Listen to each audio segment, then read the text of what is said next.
My good friend Bubba Page made the Inc. 5000 list 5 times with 2 different companies. But he also went through a divorce, he shut down a venture-backed startup, and he hit rock bottom. Completely rock bottom. But here's what most people don't know. He spent 50 weeks on his knees praying before everything finally turned around. Today, he runs a venture capital syndicate, but his advice to first-time founders, you know what it is? Don't raise venture money. You're going to hear the raw truth about bootstrapping, faith, family, and why most of the advice you're getting is wrong. Let's go. Startups with Stu is a podcast for anyone living or wanting to live the startup life, either as a founder or a team member. Your host, Stuart Draper, was a 9-time Inc. 5000 honoree before age 40. This show dives deep into the exhilarating world of entrepreneurship with guests that are seeking advice from Stu for their startup or business owners that want to share their entrepreneurial journey. Listeners always walk away with actionable ideas of what to do to take their startup to the moon. Startup life can feel like a roller coaster ride. And with Startups with Stu, you're likely to turn your roller coaster ride into a rocket ship ride. Get ready to uncover the secrets to startup success from visionary founders and savvy investors who've transformed groundbreaking ideas into thriving ventures. Welcome back to another episode of Startups with Stu. We should be at like 53 or 4 by the time we get to yours. Let's go. So that's a year of podcasting and helping people take their startup to the moon. I'm Stu Draper, your host, and one of the things I'm doing with this show is trying to help over 1,000 people become millionaires from tuning in and coming to these retreats that we put on in Island Park, Idaho. So we're dressed like cowboys because in our heart we are. Yeah, cowboy at heart. Yeah, so when I speak of we, I'm speaking of myself, Stuart Draper, and the one and only Bubba Page. Thanks for having me. You guys, this is great with a live audience here as well. Because we're at the 4th retreat for Startups with Stu. It's been really fun doing these, and you are here to make it even better than it's ever been. I hope we get there. Let's go, guys. You all help me, right? So we have with us about 40 individuals, just shy, that just pounded down some burritos at Cafe Sabor. They went and rode 4-wheelers today. They rode horses in the wilds. We had a good time. Someone went boating and surfing. A little golfing. Some golfing. Some tree trimming for those that were golfing in the trees. Scott, I saw a video of that. So congrats. I can see your golf game is at its all-time high. I love it. Highest score. I mean, not lowest score, right? But anyway, so we got to keep them awake and have some fun here. Okay, let's go. So, Bubba, you have had a ton of success. 5 times your businesses have been on the Inc. 5000 list. Correct. These folks that are here, they want to grow, right? Let's grow. So, well, let's talk about what you did to grow. Okay. Because you've been there and done it with the Inc. 5000 list is all about the fastest growing companies in America. And your business have done that. Yeah, 2 different companies. One was 3, the other was 2. Which ones were they? So Launch Leads. It was a company I started in 2009. It was like my first real company that I got going. The first one was in college, and it was kind of real, but we all had one of those. Yeah, one of those. And so grew that from 2009 and sold it in 2020. And during some of those years, we hit the Inc. 5000 list, which was just a fun way. It's a vanity metric, really, but it just helped us to say, like, hey, look, we're going in the right direction. This is something that's been beneficial to our customers. Love us. We love what we're doing. And that was fun. And then the second one was called the Page Company. And it was more consumer focused. First one was B2B. This next one was more consumer. And we were selling products to a couple million followers between my ex-wife and I. And that one got on it twice. And one of the years was actually in the top 500. Okay. Which is a little harder to get to. Yes, it is. Than in the top 5,000. So. Yeah, and at that point, if you're top 500, that's not about just vanity. It's about actually celebrating the big, high, next level growth that it is. And I think it's really wise because as much of a vanity metric as it is, and you actually pay to be considered for the list. So there are companies that may be growing faster than you that aren't bothering to pay. But for your team members, it's a celebration for them that they are a part of a business that can do that. And I think there's a lot of power in that. And it also is something they get to put on their resume, that they helped a business get there. And it helps with recruiting. It's a PR play. So like the more you get your name out there, when somebody Googles anything about your company, something like that will show up. And so I think from a PR play, social media play, all of those things, it can help. And there's a lot of ways you can win awards. You just typically have to apply. And so if you know what those local awards are for your state or for your whatever in the country, like Inc. 5000, I think it's a beneficial way to go about it. Not just to boost your own ego, but to be able to help with recruiting, with your customers knowing who you are, what you do. I'm a big fan. Be excited, Bubba, because tomorrow, everyone should be excited. Tomorrow, we are doing our second time of doing Startups with Stu Retreat Awards. So you're up. You're all in consideration for an award for yourself or your business. I love that. That's exciting, right? And we have some like candy bars to give away. It's like big time awards. Yeah. Maybe we'll put a sticker and say you are an award person. Yeah. Right, let's do that. So, Bubba, by the way, let's talk Bubba for a second, because that's a fun topic. Sure. Let's do it. Did your mom literally name you Bubba? Okay, we were just talking about this before, right, guys? So my real name is not Bubba, but I was a fat baby and the name stuck. So I get this. This is one of the most frequent questions I get. And even if you Google my name, like literally, is Bubba his real name? People are on the Google search results. It's like, I'm like, okay. So no, I was a fat baby. I've been called that my entire life. It's on my mission plaque when I was a volunteer missionary in Brazil. Literally, Elder Bubba Page. Like my high school diploma says Bubba, but my real name is Brandt, spelled like Rembrandt. So Brandt. Well, when you wear that cowboy hat, you look like a Brandt. Am I a cowboy Brandt? Cowboy Brandt. It's my alter ego. Okay, so Brandt, my next question for you with all this growth that you've experienced is, how did you get started? Like, what were the first wins that gave you traction with launch leads? Let me back up a little bit if I can. Yeah, please. So I'll tell a little bit of the story, because I get questions all the time of like, how do I come up with my next business idea? Or how do I come up with a business idea? And so one of the ways that I did was, even Justin and I were able to go through this. It was an accelerator incubator that was led by venture capitalists in Utah, some of the renowned, like legendary venture capitalists. And so we got a little bit of training with entrepreneurship. And that training gave me the confidence to want to start something. Before that, I would have had no idea. So nowadays, you don't even have to go through an accelerator. You can go buy a course. You can ChatGPT and watch YouTube videos. There's Y Combinator essays. There's so many resources. Come to a retreat with Stu. That's right. And connect and watch content online about entrepreneurship. These are all ways to get you ready. And then what I did was I focused on what assets, what kind of skills do I have, and what do I enjoy doing? And so at that time in 2009, I'm 25 years old. We haven't had any kids yet. And it was like, okay, to my wife at the time, I was like, I want to start a business. And she's like, well, what are you going to do? And I'm like, I don't know. I mean, I'm good at sales. I've led sales teams before, but I have no other skills other than that, like zero.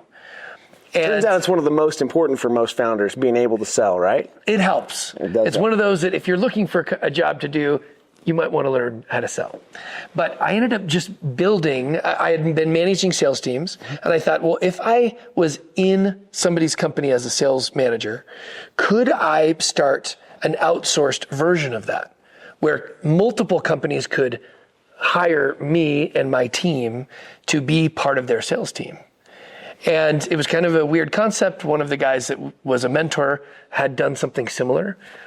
And so I just asked him, I was like, well, can I kind of copy your idea? He was like, of course, and kind of gave me a roadmap. So having a mentor or an advisor or somebody that you're learning from is, in my view, a huge advantage to an entrepreneur. And so I was able to find these mentors and build a relationship with them where I tried to offer value to them. And in return, I received some of this mentorship and advisement. And so I ended up starting this outsourced sales company in the B2B tech space. And the first year I made nothing for myself. I didn't take home a single paycheck. And again, my wife said, look, as long as we don't have a child, like as soon as I have a child, I want to be a stay-at-home mom. I was like, great. But the rule was I had to support our family by the time we had that kid. Well, come to find out, the business was started January of 2009, essentially. January of 10, my oldest son was born. And so that lit a fire under my motivation. Because I was able to not take a paycheck, roll all of the revenues back into the business, hire my first few employees. But when that baby came, I had to draw a paycheck. And it was sporadic. That second year was kind of like hit or miss, but it was enough for us to get by, but not much. And then year 3 came by and we continued to grow. And then year 4, we grew even more. And I learned it was more of a service-based business, didn't need any type of capital. So we bootstrapped, meaning we didn't need venture, we didn't need investors. And we were able to run profitably. And of course, that became a beautiful lifestyle business. Ended up taking about $500,000 a year out of it every year. And that adds up. And you don't have to live off of that. So we kept our lifestyle way below our means so that we could take that capital, the additional, and start investing, start looking at other things to do. Instead of going out and buying the next car or whatever, vacations, we decided to live like nobody else would so that in our future we could live like nobody else can.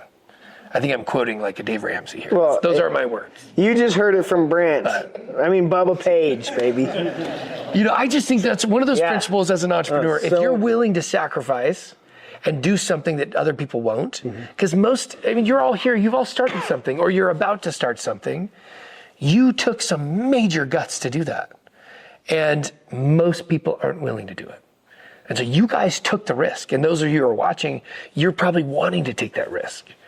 And you can't change the world unless you take some risk. And that might be risk of your reputation. It might be risk of people thinking you're stupid or risk of it failing. And most do.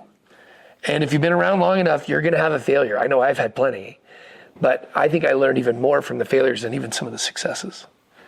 So that's a little bit of the go-to. So from an entrepreneur perspective, if you're looking to start a business and you've never done it before, I recommend starting not a venture-backed business, but more of a service-based company where you can learn the fundamentals of business. So this is, you need more revenue than you have in expenses, which equals profit. This is the principle I teach my kids, rep. The kids know it, right? My 12 and up, they know rep. And we'll be driving down the road. We'll see a business on the side of the road. What's their rep? I'll ask them. And they're like, okay. So revenue, they've got people buying food and their expenses. Okay, they got employees and the food costs. And well, okay, what do you think their profit is? And they're like, well, I don't know. If I paid $12 for the burrito that we ate tonight or whatever. And it's a good exercise to learn. I think those are some fundamentals. When you do raise capital from investors and you're running in the red, it's a complicated brain mindset shift because you're running and losing money every month. That is very difficult to fathom. And then at some point you've got to cut expenses to get to profitability. That's difficult and it adds to the complexities of an already hard thing to do, which is running a business. Mm-hmm. So I recommend first-time entrepreneurs to start with a fundamental service-based type company. Don't worry about the investment. Just do something simple. And don't believe that it's going to be your forever business. It doesn't have to be your 10-year or 20-year long business. But do it for the next 2 to 3 years. Learn the key fundamentals. Make real cash so you can have money in the bank. And whether you sell it or you just take a good income, then you can do your next business that can be as complicated as you want it to be. But I believe in those fundamentals, and it's really key to learn. And you may actually like the lifestyle that you built for yourself. Sure, absolutely. So by the way, on my episodes with founders, that's a common thread. Start with a service-based business and then do another business later. There's just so much that can be learned and so much less risk involved usually with that type of business. So, when you were, I lost my train of thought. I'm going to say something. So we didn't do a little introduction. I know most of you guys now know me, but those who are watching might not. So if I can. Please. Because that'll give context. Absolutely. Because I just told you to not raise venture capital. Mm-hmm. But that's where I was going. So good. I run Influence.VC, which is a venture capital syndication. So I'm writing checks into companies, and I just told all of you not to raise venture. So I want you to know, like, I'm coming from a place, like, in my heart of what I think is right for first-time entrepreneurs. Now, some are going to raise capital and they're going to have an amazing Facebook-like success. Yeah. And we have some founders here that are like poised and ready for that. And I get it. So you don't all have to do absolutely. what I'm saying. But I think that gives perspective. So what I do at Influence, I write checks, my own personal money goes into the deal, and then I invite my network to come and invest with me. And that's called a syndicate. We do it through an SPV. It's called a special purpose vehicle. This is the legal terminology. You'll hear it at some point. And there's a fee and a carry. Just like a venture capital fund does, that's how I cover my costs. And then the carry is what happens if the business is successful. Then I get a little extra profit after the investors are all paid back. That's influence.vc. Anybody can join the syndicate. It's on the AngelList platform. Anybody can join it. It's for free. You don't have to do anything to join, so you can see what deals I'm doing. And if you do choose to invest, you have to be an accredited investor. And there were a few folks who asked me what that was. So I think it might help. Please, yes, share. So an accredited investor, according to the SEC, it's a legal financial terminology. If things haven't changed since when this goes live, having $1 million of net worth above your, without including your primary residence, is one of the ways to qualify. Or if you're a single person, you have to make $200,000 as an annual income. Or if you're married, it's $300,000.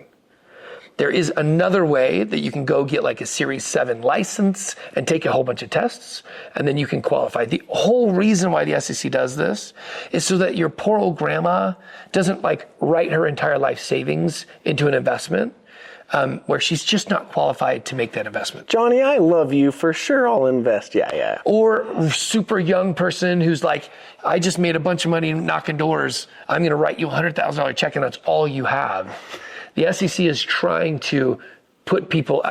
protect people from protect. That. Yeah. So that's all it is. But I think it's an important distinguish to understand that not everybody knows what that means. And so if you're a founder raising money, you need to be checking and verifying that, and they have to sign for you saying that they are an accredited investor. And it's up to them to be honest about that. And it is an honesty thing. Like, you could easily cheat that system. You can check a box. But both you as a founder and the investor are at risk if you do that. So that's good. That's good content. Those are some good basic principles. Share, I think that everybody needs to kind of understand some of that. But then that gives you an idea. But I bootstrapped my first business. Yeah. Did you raise money for the Page? And then I raised, no, not for the Page. Oh, okay. So I ran a venture-backed software company called Outro.com. It was a referral automation platform. And I went and raised venture. I went through Techstars, which is, if you've heard of Y Combinator. You did go through Techstars. I did. That's the Boulder organization. That was the Brad Feld. Yeah. Brad Feld's written it. Let's stop right there because this is good stuff. They've got great content. Brad Feld has some really good content and venture deals. a little bit older books, but venture deals. Huge. If you're a founder and you're considering fundraising anywhere in your future, venture deals, especially at least if it's VC style, you need to read venture deals. Yeah, I love that one. That's a good one. They have one that's called Give First. And this is just a principle of like the Techstars community. Giving first is all about this. Like what we're doing right now is we're giving this hopefully good content that is helping people because that's what you do as entrepreneurs. You give and you don't have to have any expectation in return. But if everybody has that mentality of giving, you're going to have an incredible economy. Yeah. And that ecosystem of entrepreneurs will only thrive. So Techstars in 2014. And I derailed you with that. Yeah, I apologize. Okay. So Techstars. I was one of the first Utah companies to ever go through Techstars. And which was kind of a cool thing. It became a lot more common. They give you money and take a percentage of your business and then mentor you and advise you for 3 or 4 months. And it gets a lot easier to raise the rest of your money with them. For sure. They are a stamp of approval. Yeah.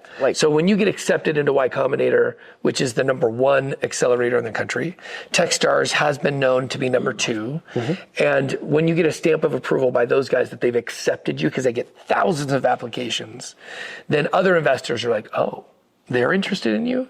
All right. Well, like we talked about at dinner, right? Yeah. If other investors are interested in you, you become this is a horrible terminology, but you're sexy now. And others will be interested if you're this, pretty thing. If that makes sense. So you are one pretty thing. Well, let's roll with that. I'll roll with that. So I did Techstars, raised venture capital, tried my, blood, sweat, and tears for 2-3 years, and you guys, I had to shut it down. It was so devastating and a huge hit to my ego. I felt like my reputation was ruined because I was this entrepreneur. The reason why I was able to do this in 2014, by the way. And you had already been on the Inc. 5000 list with launch leads. Already had been there, but here's the thing. I had hired the CEO to run the other business, the launch leads business. I was still able to take my salary, which was huge, right? Amazing. Took care of our family, reduced my risk.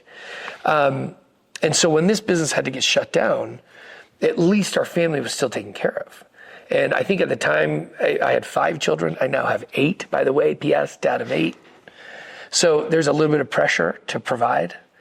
And, how do you pick yourself back up from that? It took me like 6 months. I'll be honest. I was down and out. I think it was the first time I ever felt real depression and even this anxiety that I never even understood what was. People would say that and be like, I don't get it. And it helped a ton when my investors sat me down and they were like, look, Bubba, we watched you through this whole thing. We know you did everything you possibly could. We'll back your next business. We believe in you that much. And for me, I needed to hear something like that because I was devastated. I lost their money. We worked so hard and we did not turn a profit. We did not turn around and return their capital. And the pressure when you do raise angel, investor money is astronomical. And it changes the way you make decisions. So if you don't have to raise investor dollars, don't do it because it will change your mindset of the way you do it. And you kind of get a boss. Hopefully they're good investors. They're sophisticated investors. Because if you raise from doctors, dentists, and dummies, or friends, families, and fools, triple D, triple F, those are kind of the things. Yeah. It may be a struggle because those investors may be pounding on your door, on the 10th month of putting their money in. And it's a 10-year, investment. And they're like, where's my money? What's going on? How come I don't have a return yet? If they're not sophisticated investors, it may be a problem. So just beware of who you take money from. It shouldn't just be because it's green. Try to find money that's strategic. Because if they can add value above and beyond the cash, you'll have so much more of a success. Okay. Can I add a thought to that real quick? Get it, cowboy. And while I'm sharing my thought, you be thinking about where you were going. Don't forget where I hate derailing you, but I want to share something here. So, and now I derailed myself and forgot what I was going to say. So this is part of the story. Bootstrapped my first company. I raised venture for the next one. Yep. I ended up joining my wife at the time. She was starting to do blogging and social media and was getting a following. And we ended up creating and naming it the Page Company. Mm-hmm. And it was essentially a holding entity that had multiple companies underneath it. And we were creating digital and physical products for our followers, mostly women. And so it was budgetbootcamp.com, productivitybootcamp.com, something called shelfcooking.com. We had a baby brand named Maury June, and it was baby products. Like we were hitting all of this demographic, right? Women 25 to 45 years old. We knew so much about them because they were our diehard followers, right?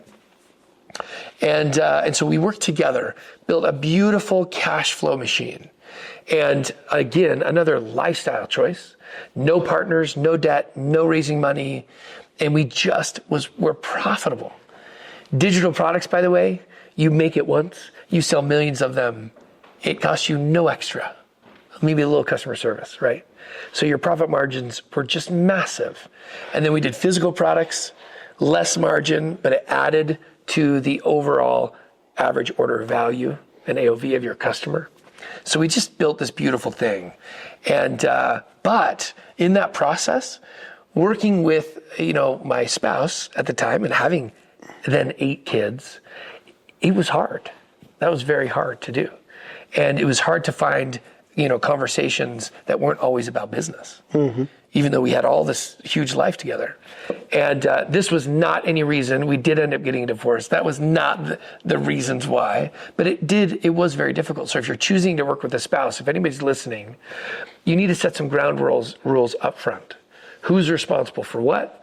Be clear cut who has got what, and then please just respect each other in what they're doing. Now, that means you actually have to work and produce, because there will become resentment if you don't have clear expectations and if the people aren't at least fulfilling what they've committed on doing. But some people can do it amazingly well. We're looking at some that are doing great. But it's a harder task to do, let alone marriage, as it can be somewhat difficult at times. Being business partners can add to that. So we're covering a lot of territory. Oh, yeah. Good stuff, though. It's all great. And then I just started angel investing because we had great cash flow. Our lifestyle was beautiful. I would take additional cash and make sure we had emergency savings, make sure we had money in safe investments. And once we had those things in place, then I started taking some higher risk in writing checks into venture capital funds. And they usually deploy capital over 20 companies. And then started doing angel investments, which are like the most risky investments on the planet, because you're giving people money way earlier than you probably should, and most are going to fail. The statistic is usually an angel investor needs to make 20 investments in order to make a profit. If you make 2 or 3 or 4, you're probably going to lose all your money. And so being in a place financially, and I think you shouldn't, this is my opinion, I don't believe you should put more than 10% of your net worth into venture capital or angel investing. It's just too high risk. You've got the market, you've got real estate, you've got oil that I love. You've got, and I'll get hate for that online somewhere, I'm sure.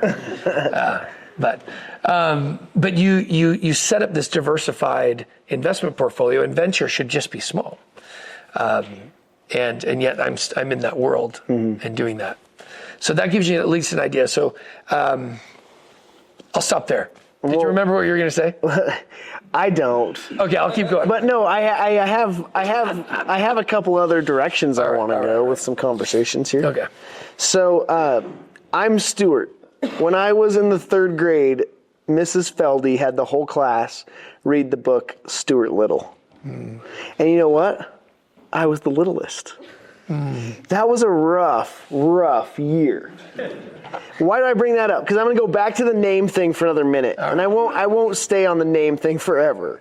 But do you feel like there were times where you got teased for the name Bubba, or was that like always an easy thing for you? You know, I think I was so naive. I'll be honest. Growing up, I was so naive. I just thought everybody loved me. And it was a beautiful, like whatever it was, like the world was just golden. Everyone does love Bubba. And That's so easy the glass to see, was always half full. I don't know if it was a blessing or a curse, but I just thought everybody loved me. It wasn't until, I'm not joking, my junior year in high school that I finally realized that there were a handful of folks that did not like me. And I was devastated. I'm like, why wouldn't you like me? I like you. Like, aren't we friends? Wow, okay. And they didn't like me. And I'm like, I was so confused. Now, you know, I'm a little bit older. Yeah. And I have a lot of people who probably don't like me. And, you know. But way more people that love you compared to those that I feel that way. Absolutely. But, you know, when I post content online, because I do. You see the comments. I am pretty active on Instagram and LinkedIn. Not everybody loves what I have to say, especially when I talk about Jesus, or when I talk about being a father, or when I talk about, you know, my life experiences. Not everybody wants to hear where I'm, you know, what I think is true. And now I've gotten to a place where luckily I love myself enough to take whatever, you know, bad stuff is coming at me and just let it roll off my back. And I've been online for long enough that there's been plenty of people who have, you know, tried to call me out and whatever. And it's easy to just block and delete. You know, I don't have to keep them in my world. But for the most part, yeah. So I look at the world glass half full. That's awesome. And I think that's for sure helped you with where I was going with for me, being teased about being short, Stuart Little, that kind of stuff. That helped me build resilience and learn to smile through the heart of all that and the teasing. Probably give you a little chip on your shoulder. So, because you're a big smile guy and you're always happy and you always feel like everyone loves you and like. But what are the things that you did in your life that built resilience? Because I think every founder needs that ability to just have grit and keep going, right? This might go deeper than you were expecting. Please. Are you guys ready? Are you guys ready to go deep? All right. So here's the thing, guys. Being an entrepreneur is incredible. And the opportunities that life gives you as an entrepreneur is unbelievable. Most of us in this room have a reason deep, deep down inside why you chose to be an entrepreneur. And you may not even realize how deep it goes. And I'm talking childhood, like childhood wounds. Being called Stuart Little maybe makes you think, I'm going to prove these guys wrong. I'm not this little guy.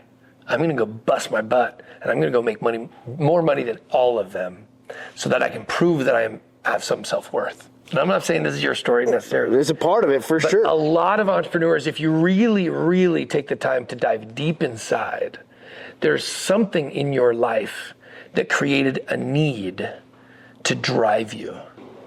And to me, those are things that need to be healed at some point. Because when you do achieve, whether it's financial success or the things in this world that we want, you may not be as happy as you thought. Because guys, I have owned a lot of things, and things don't bring me happiness.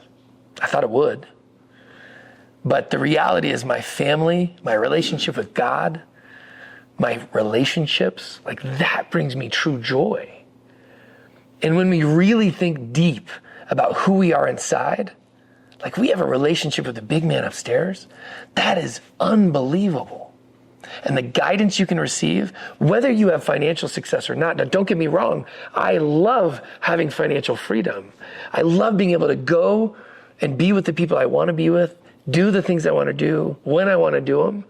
That's motivating to have. But it's more important that I raise my kids with love and with compassion, and that I dig deep into my soul and heal the parts of me that were maybe damaged or hurt when I was a kid. And I'm not even saying that all of us have faced big T trauma. Some of us have. But even little T trauma, which is just not feeling loved or having people make fun. Or, I couldn't say my R's growing up. So you want to widen a cow? Right? Like, that was me. And I got laughed at, even by my own family, but they would laugh with me, they said. We're laughing with you. My name's Brandt. Brandt, that's right. Let's go widen the cow. Here I am teasing about his name, guys. Pot, meat, kettle. But here's the thing. This is what's crazy, is we go through this life. We don't even think about how this has affected us. And then you go through something traumatic, like a divorce. And it makes you rethink everything. And I had to dig really deep inside to find true healing. And for me, Jesus is the master healer. And so I owe everything to him. And when I dedicated myself to going deep enough to heal and root out some of these wounds in myself, even if they were little, like being laughed at because I couldn't say my R's, even those little tiny things gave me a freedom from a healing perspective that allowed me to not need the world's approval. And so now my life, I try to do what God tells me to do. And some of that doesn't mean to make as much money as I possibly can. Because sometimes there's a higher purpose that he has, and I'm trying to listen intently enough to try and figure it out. And I make mistakes all the time.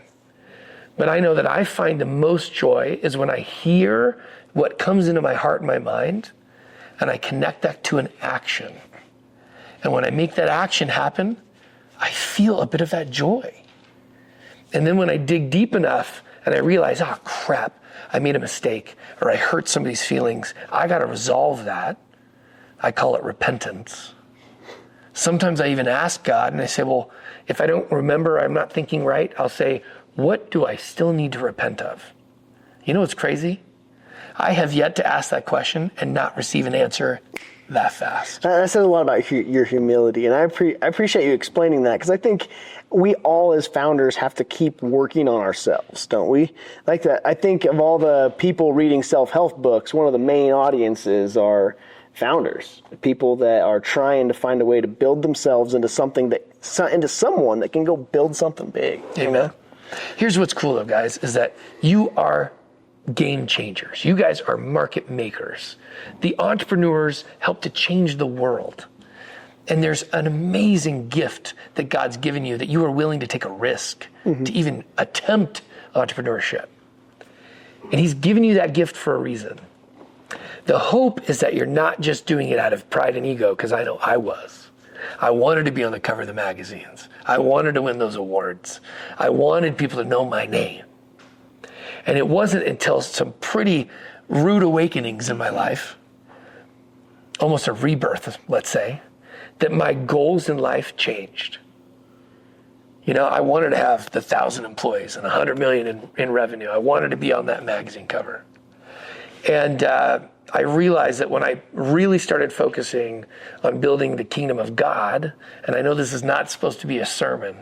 I hope it's not. But it's just so in you. But this is me. This is who I am. And it brings me joy to share what I've been learning. But those goals have changed. Now, I truly believe in abundance.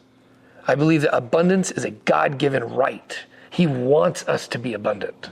Self-reliance is kind of that basic tool, and it's a mission I feel from God. I'm trying to help people achieve not just the self-reliance component where they can take care of themselves, but then to reach abundance so they can help others. And so when I'm mentoring or coaching entrepreneurs, I am trying to help them have that abundant mindset. And it's wonderful to also have them find out their true why.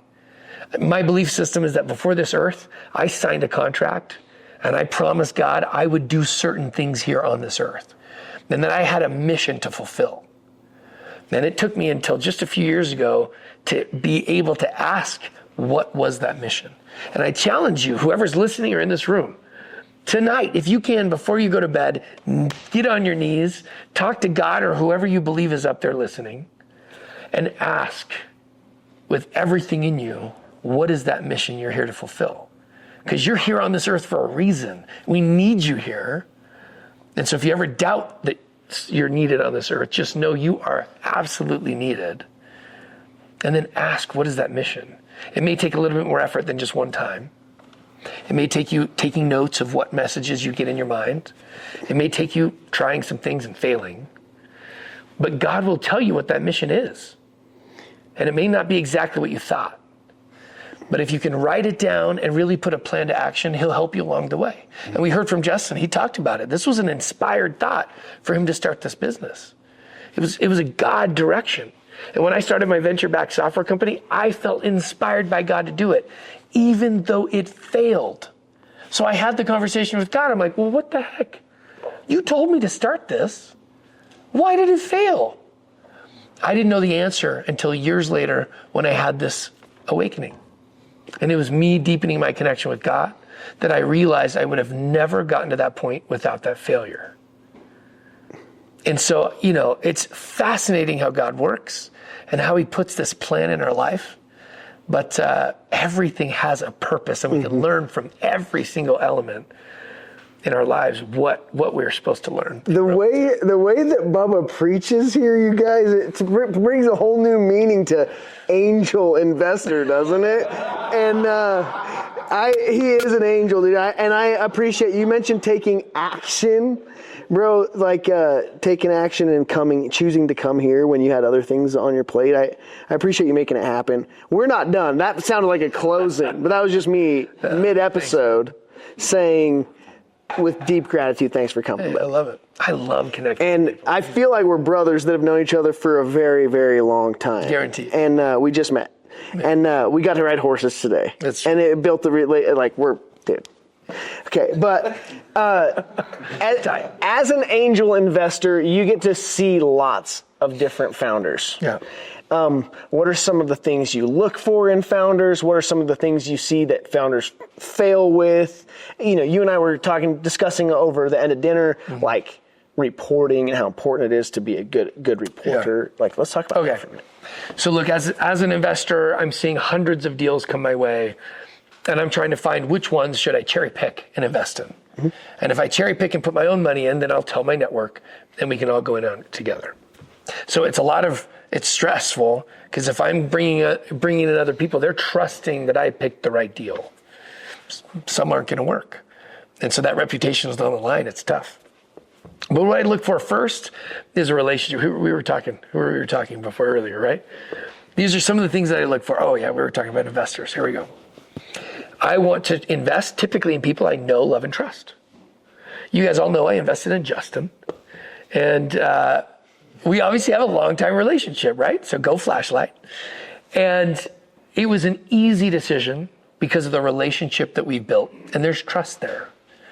So for investors, I know you don't have relationships with all the investors, but you might want to start building them however you can.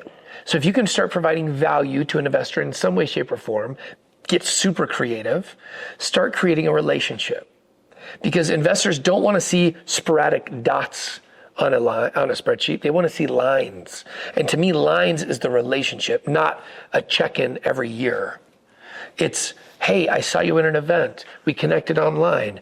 Can I get you on my investor update email list? Great. Now every quarter, I'm seeing an update from this entrepreneur. Mm-hmm. And over time, add me on LinkedIn. I'm going to see your post. You're going to see my post. There's an inherent relationship. Your brother and I met in 2008, and yet we're still friends. And we live in totally different places. Sorry, his brother Paul. Danny's. Yeah, Danny's brother. Okay. Isn't that crazy? But it's like we stayed connected, and so there's a relationship there. I choose to invest in people I know, love, and trust first. If I don't know, love, and trust them yet, but they're introduced to me, referred to me by someone I know, love, and trust, they go to the top of my pile. So for those of you who don't have a relationship with an investor, find someone who does, who's respectable, mm-hmm. and get that introduction. And one of the tests as an entrepreneur, I want to see how scrappy you are. Are you able to leverage and marshal your resources and find a way to get to me other than a cold email or a cold DM on LinkedIn, which, by the way, I get hundreds? How are you going to stand out? But if a friend of ours, mutual, makes an introduction, you're right at the top. Mm-hmm. So Keith, pro tip, when trying to pitch investors, find a way in. It's like a test of your skills. If you can't do that, I don't want to invest in you because I need to know that you are scrappy as heck to get in the door, because you got to do that with customers, with other investors. Anyway, I hit that too hard. Mm-hmm. So relationship, huge. I love seeing traction. Pre-revenue ideas, I have funded some of those, but it's typically because the relationship is so tight. Usually I want to see traction. So is that users? Is that revenue? What kind of growth do you have? What kind of proof that you have product market fit already?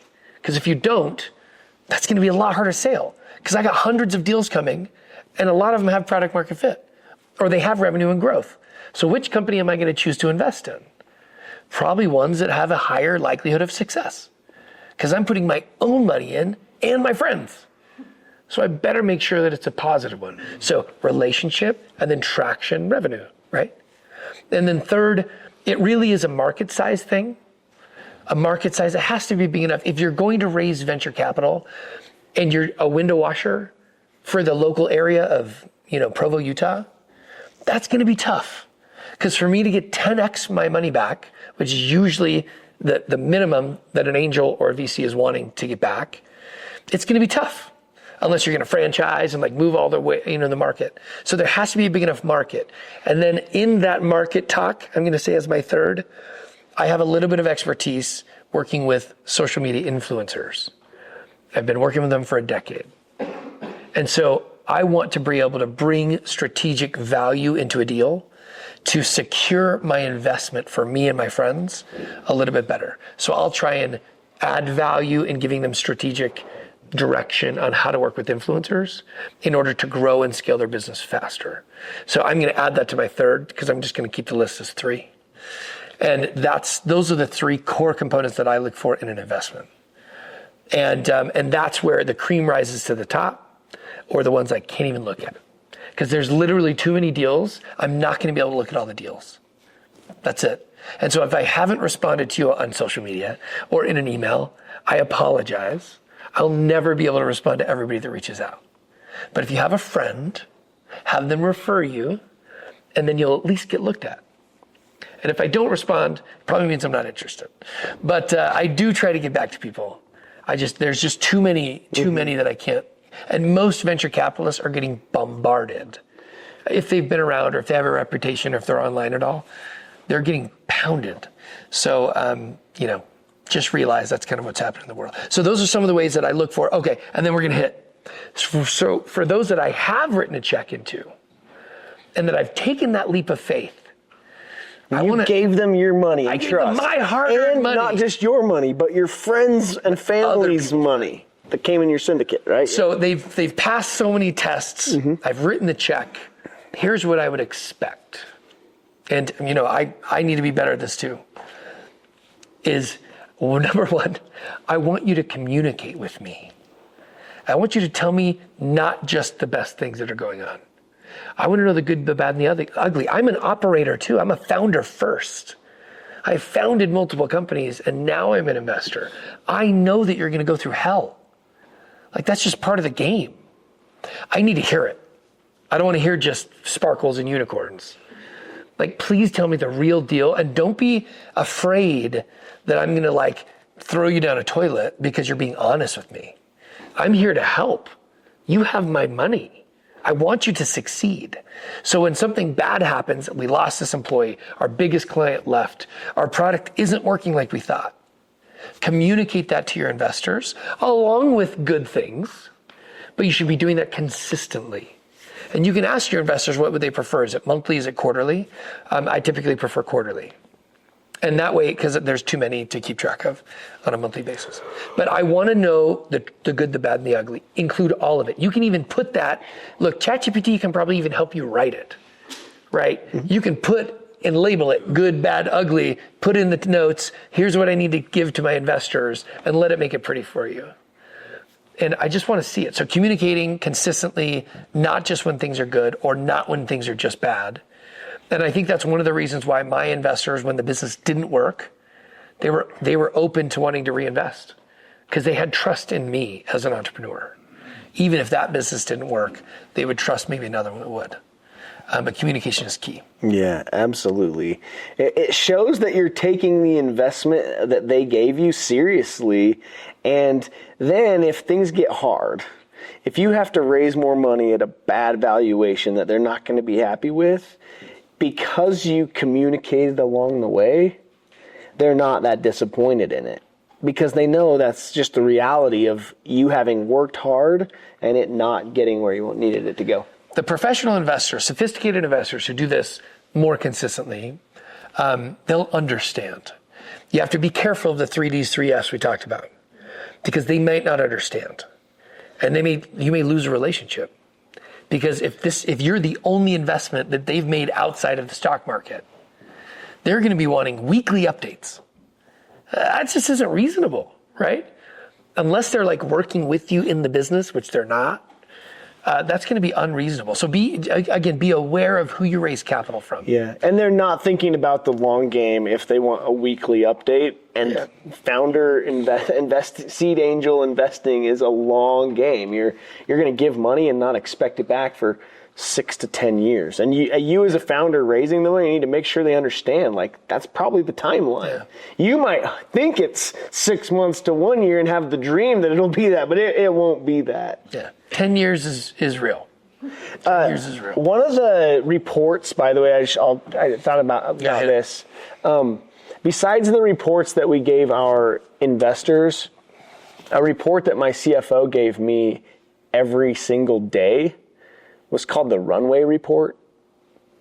And it shared how much money came in, how much money went out, any of the big money in or the big money out. It labeled that those were where it was, where it went, where it came from.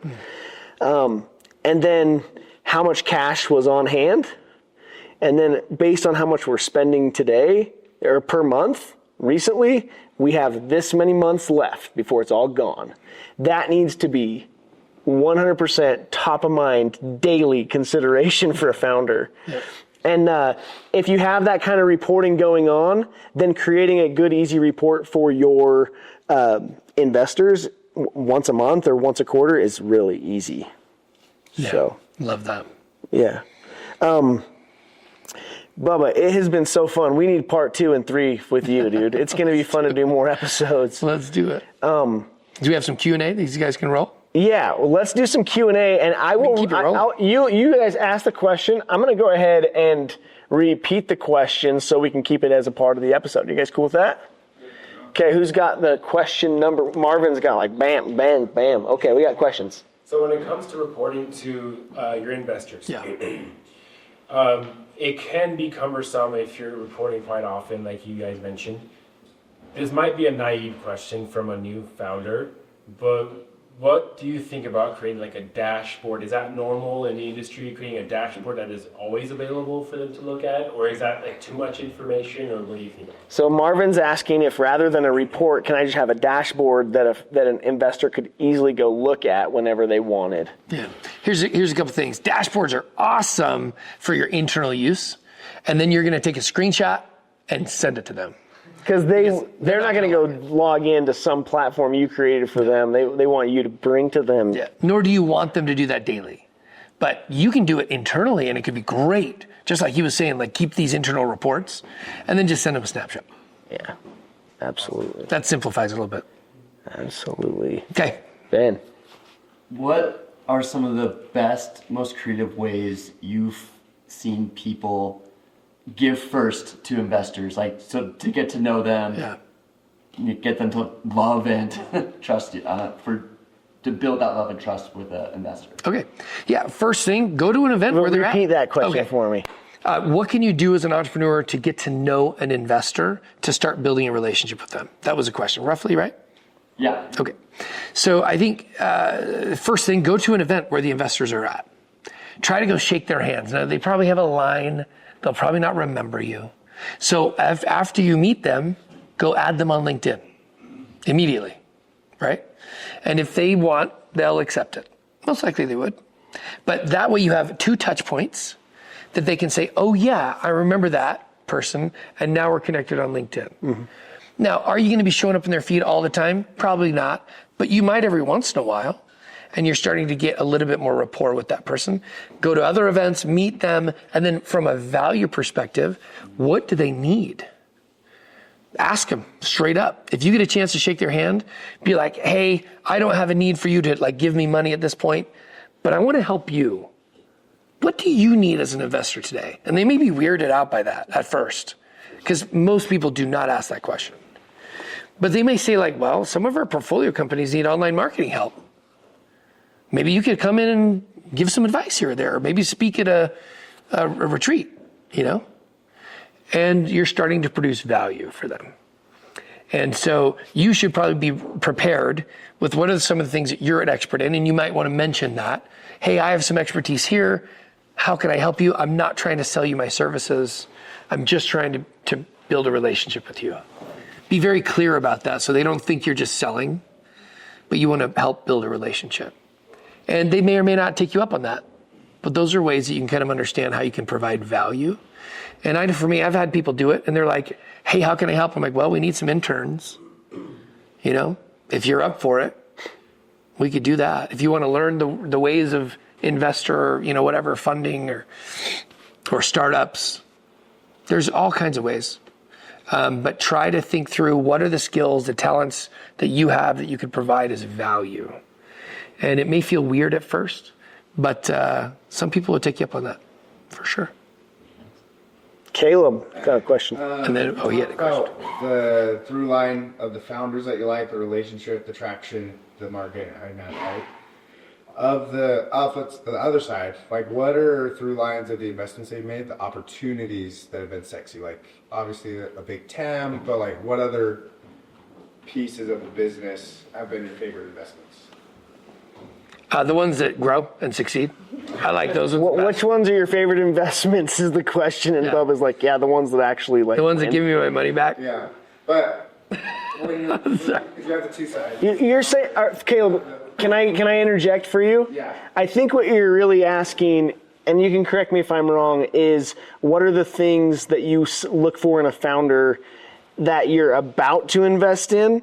What are the things they've accomplished that you care the most about? You mentioned traction's important, product market fit, that kind of stuff, but like. And also and the tweak is and in the business, because obviously the ones that grow. Yeah. But are there certain The things? ones that you're like, this is gonna grow. You never know. As an investor, never knows truly which one's going to win and which one's not. They have their bets, which is why they gave you money or didn't give you money, but they don't know if the business is going to take off and be a unicorn. They can do all kind of financial modeling. They can do whatever reporting. They just don't know what's going to really happen. So they're going to look at the founder and base, does the founder have grit?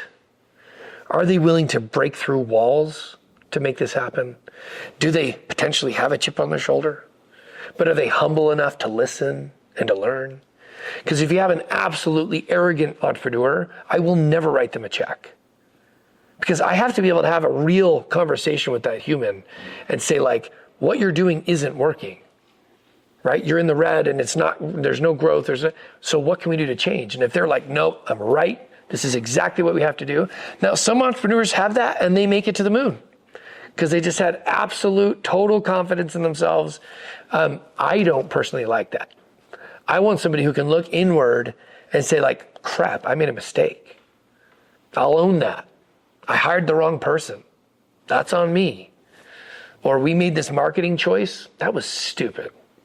Because if you're willing to recognize that and say that's a problem, then you can work to resolve it. But if you're dishonest with yourself, which a lot of founders are, they want to tell themselves, oh, it's okay. It wasn't me, it was someone else. Like, they can't go fix the problems that their business has. And frankly, business is really about fixing problems because there's always a new one. The founder of Under Armour, when he was already over $1 billion in sales, was like, I'm blown away. I thought at some point, like after reaching $1 billion, we would have had all the problems solved. And there's new ones every day. Yeah.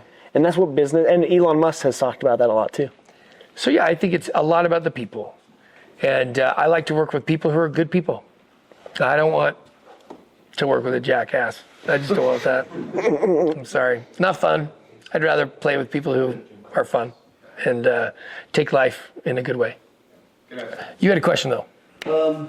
This pertains more to your expertise in influencer. That's okay. Been an erosion of trust with big influencers and a shift towards more micro influencers, or what's your take, I guess? Yeah. Is there an erosion of trust with influencers? 100% there's been erosion of trust, for sure. There's also bajillions of them, right? Whereas 5 to 10 years ago, there were very few. It was a novelty, and it was all about loyalty. I still believe the influencer who has the most influence has loyalty. That's trust in the people that are following them. So that usually means they're not hawking any product that comes their way. Because then they just know it was a paid promotion. Do they really care? Probably not. But if they post about this product consistently because they use it or they love it, you can feel that on the other side. So authenticity is one of the most important things for an influencer, in my opinion, to do, because that breeds loyalty and trust. Vulnerability breeds connection. And so that's another way that people get a lot of that. But there's 2 types of influencers typically. There's an education type influencer who's doing things to educate the world, and they build a loyalty based on what they say people trust. And then there's entertainers. They make you laugh. They make you cry. They have, listen to music, whatever it is. Are they going to provide as much value when you're selling a product through them and their sponsorships? What's been fascinating is that some can do an amazing job. You would usually think the educator, that's who they think. That's who they're always going to trust. But we've found there's been some comedians, maybe not like big shot comedians, but those who have a few 100,000 followers. And then they do a funny skit about a product that they really do love and believe. They sell a bajillion of it, whatever the product was. Because people got involved with this product with them. And they love them enough that they bought it. And so anyway, just think about, so you have educators and entertainers, that kind of divides the categories. What fits better for your brand? If your brand had a comedian making fun of it to sell it, if that doesn't work for your brand, don't go that route, right? Go find the educators who are on stages or who are preaching and teaching. The thing about the erosion of trust is that a lot of these influencers, they just sell whatever anyone would give them money for. And that's a problem. Because if every day you're pitching some new thing, how do you know what really you care about? And so, I try to do things that it's not just any product that comes my way, am I going to pitch it? I love to help my friends. And so I talk about their products. I post about retreats. I talk about my investments, things that I've gotten involved in, because I want to help them out. They're my friends. They're not paying me to post per se on those things. I just want to help them. But then if there's a product that I use every day, like, well, yeah, I want to work with these guys because I trust them. I believe in it. Right? If the boot company Ariat, I don't know how you pronounce it. Is that the right way to pronounce it? I say Ariat. Ariat, there you go. If they were to reach out to me and be like, dude, you wear our boots all the time. I'd be like, heck yeah, I do. Let's work together because I love these boots. Then it would be easy. You're going to feel that when I talk about it on my feed. You're going to feel it and know. And so if I try to sell something, represent something that I don't really believe, there's going to be an emotion. There's going to be a disconnect. Even if you don't like know how to put words to it, you're going to feel a disconnect. Mm-hmm. And I think influencers who they're growing, and then stagnate out. There's a whole bunch of reasons, but some of it is because they've just lost that loyalty and trust. Also, you have to think about the largest influencers, those that have millions of followers. Think about our user behavior. Prior to social media, we went to see what celebrities were doing by flipping through a magazine. And those were the influencers, right? If Mariah Carey was doing something with some dress, she sold a bajillion of it because people wanted to be like her or something. I don't know, And so we would see it on TV or we'd flip through a magazine. Well, the biggest of the influencers nowadays, you can just scroll and see what they're doing. But we don't have like this emotional connection to them like we do a little bit of a smaller influencer. Like, here's a funny story. Justin Bieber. Biebs. When I first heard his music, it was like when Apple put out his first single or something. It was like baby. That's it. Yeah. And we were totally digging that music, right? And we felt like we discovered him, along with millions of other people. But we literally felt like we discovered him. Like he was like our son. And we wanted to support everything he was doing because it was just so cool. We discovered this guy. Sometimes that happens with smaller influencers is people have this real connection. People will stop me in an airport, in the store, and they're going to give me a hug because they feel like they're my best friend. I have never met them before, ever. I don't know them from Adam. But there's a connection because they feel like they know me. Have you ever had someone be like, I followed you when you only had 3,000 followers? Yeah, that's like a badge of honor for some. They're like, I followed you before you even had kids. And now you've got all these kids. And it's like, that's cool. But a lot of times the smaller influencers have a little bit more of a draw and a connection. And that increases a conversion rate. And so you can have a multi-million-dollar, person like Ryan Reynolds. Look, if you can get him to back your product, he's going to make you a bajillionaire. Because he's just, whatever he's done with his reputation with people trust him.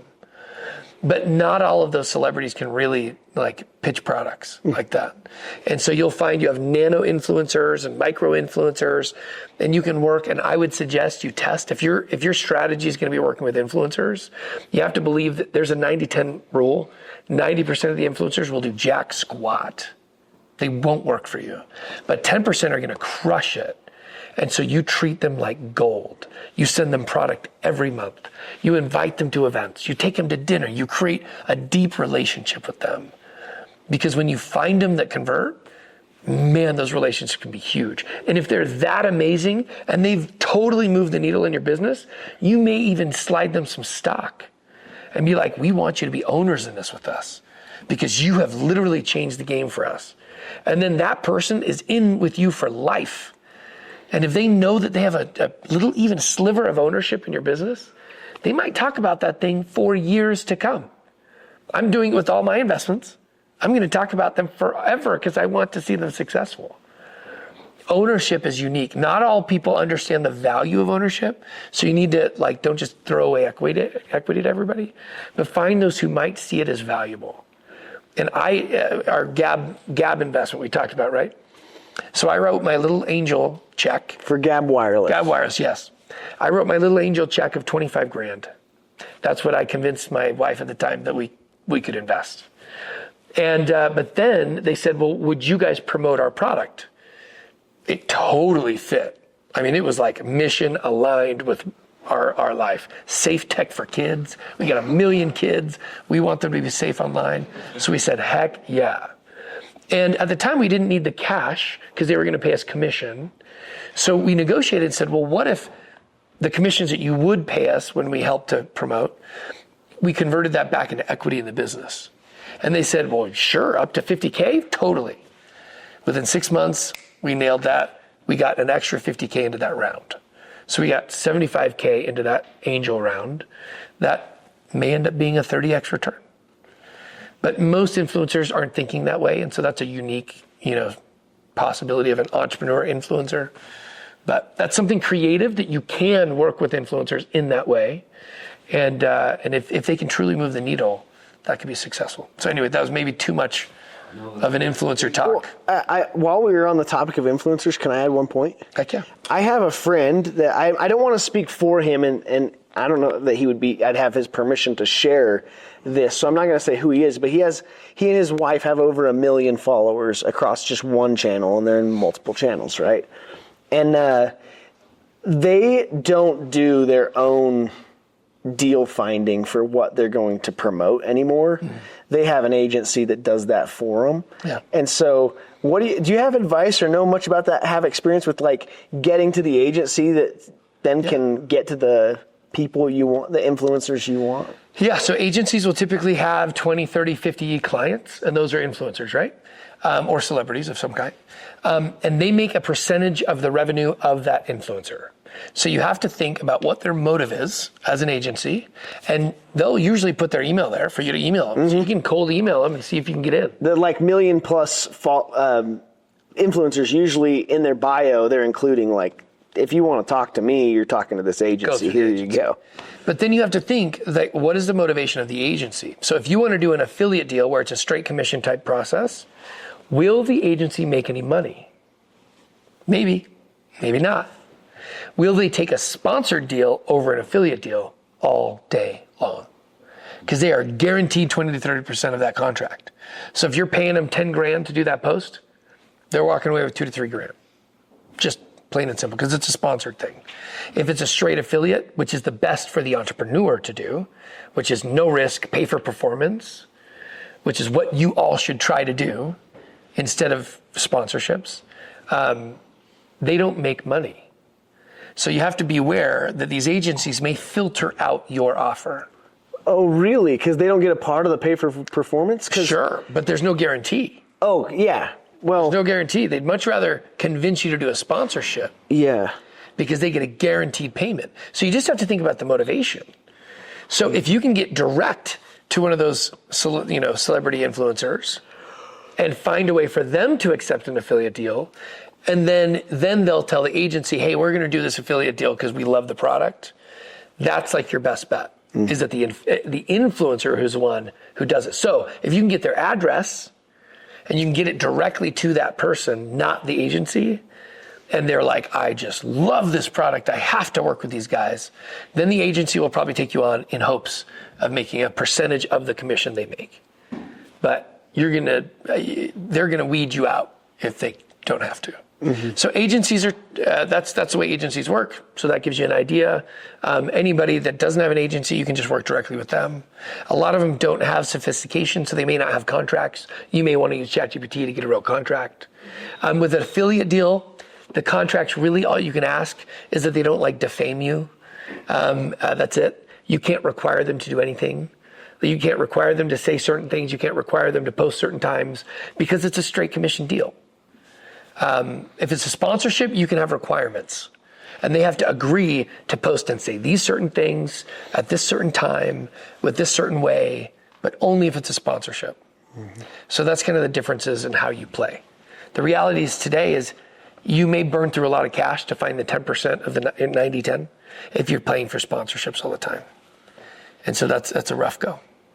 So should we do 2 more questions? Let's hit it. Okay, and before we do, these 2 questions and those answers are what stands between us and our next speaker, which is Otis Spunkmeyer Cookies. Oh, yes.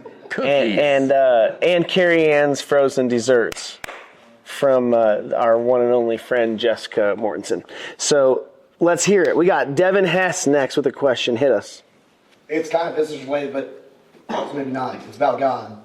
Let's do And it. your relationship with God. Yeah. How did it start? How's it been tested? And how's it evolved? Amen, brother. Thanks for asking that. So he asked a question about Bubba's relationship with God, where it started, how it's going, that sort of thing.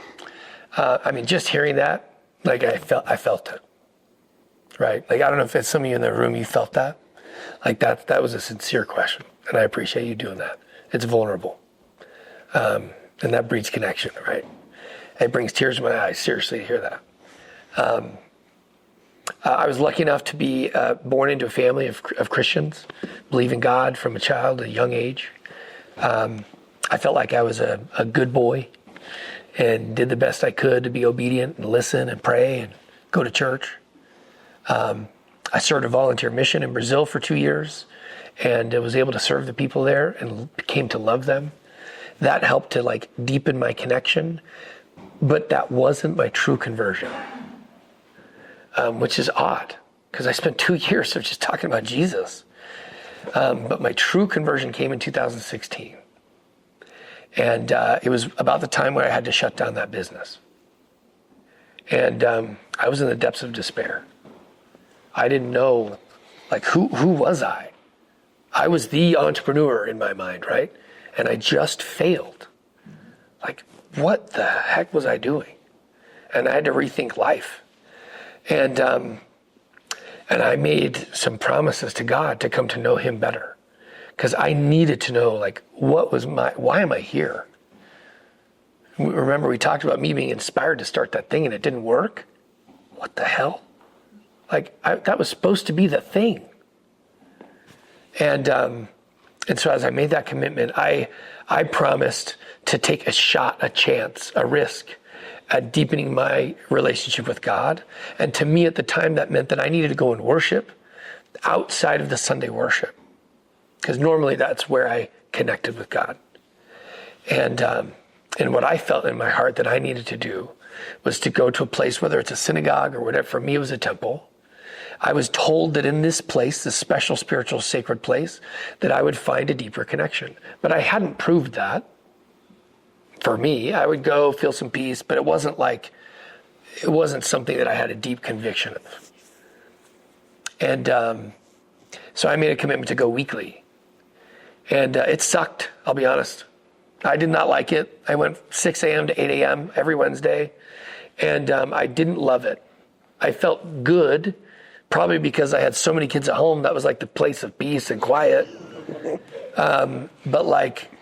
But it wasn't like miraculous. And I started making a commitment that I would pray on my knees and try to like really talk to God and not just like say a rapid prayer that you say every day. That it was like, no, I want to like talk to this maker, I think, that is listening. And then I decided to really try to understand the word and open up the scriptures and come to know it at a whole new level. But again, this is just a personal conviction. And I was blessed to be in a place where I didn't have to go work a 9-to-5 job at the time. We still had income from my other business. And I had just this weird, like, semi-retired moment in my life. And so those pieces of sincere prayer with studying the word and then worshiping outside of the norm, it took me an entire year of doing this before I felt something miraculous. And I mean, I've said this before, I must have a pretty thick skull for it to take a year of this type of sacrifice and effort before I felt God open the windows of heaven for me. And look, I didn't see angels, I didn't hear a voice, but it was a change in my heart. And that heart changed about that 50th week of me going and trying to live this new life. And again, it brings tears because the experience that I felt, it made it so that I didn't feel like I just like should go and like do this worship and connect. I needed it. Like it was a change in my heart that I had never felt before.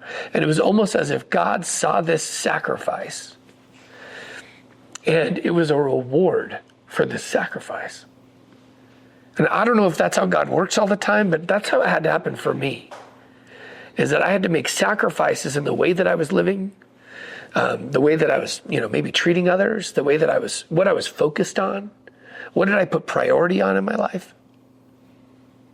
And it was after a full dang year was then this grace allowed. And I knew from that point on that I had to have this. And if I didn't, and there were some times in the coming, because that was in 2016, so we're talking 9 years ago. And there were some times along the way that I would forget, that I wouldn't go, that I wouldn't spend the time dedicated enough. And I would lose some of that miraculous feeling. Or for me, it was a protection. I felt like there was a sphere of protection. And I needed that. And to me, whether you believe in Satan or God or not, to me, I felt like I was under attack. I was at war. And I needed as much protection as I could get. And when I did these little acts, it gave me that armor that I did not have before. And so for me, my rebirth came to me in that time. The hard time. With the hard 50 weeks worth of work. God does it that way a lot of times, right? And that's how it is for successful founders. It's like they got to keep going. He doesn't just give it to them, huh? So what was fascinating is at that end of the year, and I felt this massive opening of heaven to me. I had been praying for further light and knowledge. That might sound familiar to some, where I wanted to know more. The more that I came to know, the more I knew I didn't know. And so I would dive in deeper. I wanted to know more. I was craving it. I thirsted for it.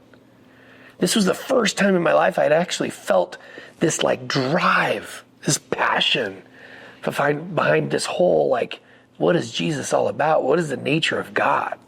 What is the character of God? I wanted to know. And what's amazing is that after this experience and my new dedication, one of the hardest things happened in my life. And, I'm going to undershare here. Unfortunately, I'm not going to go into the details of what that was. But even though shutting down the business was one of the hardest things, something even harder happened after that. And in 2017. And it was as if God had prepared me for that moment. Because I had this added layer of protection. And even though it wasn't what I wanted to happen, and I would I did not want those, this trial, this challenge to come. It was as if God gave me strength that I needed, because I couldn't have gotten through it without him. And I tried to keep this whole process going. And it doesn't mean that God makes your life easier, because I've had to go through hard things even after that. But I feel like he's helped me to go through it with more understanding. And I have felt the blessings of making those sacrifices. And I hope that I never go back. My prayer is that I will continue on this path and meet Christ again. That's my goal. That was awesome. Worth waiting on the ice cream for that, bro. Loved it. Thanks, guys. And one more question. Ryan. You talked about business, your family, your faith, all of those things kind of put together. When all these, the business and all the other hard things that were happening, how are you still able to show up for your kids and your family every day? Yeah. So the question you asked was, how do I show up for my kids when all this crap is hitting the fan? How do you run all these things? First of all, I wasn't alone. From, the spiritual sense, there was heavenly help to almost expand time. But then there were temporal help, and I hired people. I needed help. And so going through some of the things, therapy, taking the deep dive and healing, I'm pro therapist. I think, finding the right type who can really understand, and maybe if they understand child wounds and they understand IFS, which is internal family systems, those are some key tips of if you're looking for one. Make sure they have expertise in that. But then I'd hire help, get cleaners. Let's have cleaners come and clean the house. Do I need to do the laundry? Heck no. So I'm going to pay someone to do the laundry, pick up for me. But do I want to spend time with my kids in the car, doing carpool? Absolutely. As much as I can, I want to be able to be there and have those conversations, teach life lessons in the car with them, because that's what mattered to me. Somebody cleaning the house, happy to pay for that. Doing the yard, totally will pay for that. Even prepping a meal, pay for that. It helped to have some finances to do that. I'm not going to like sugarcoat that was helpful to have some means to do that.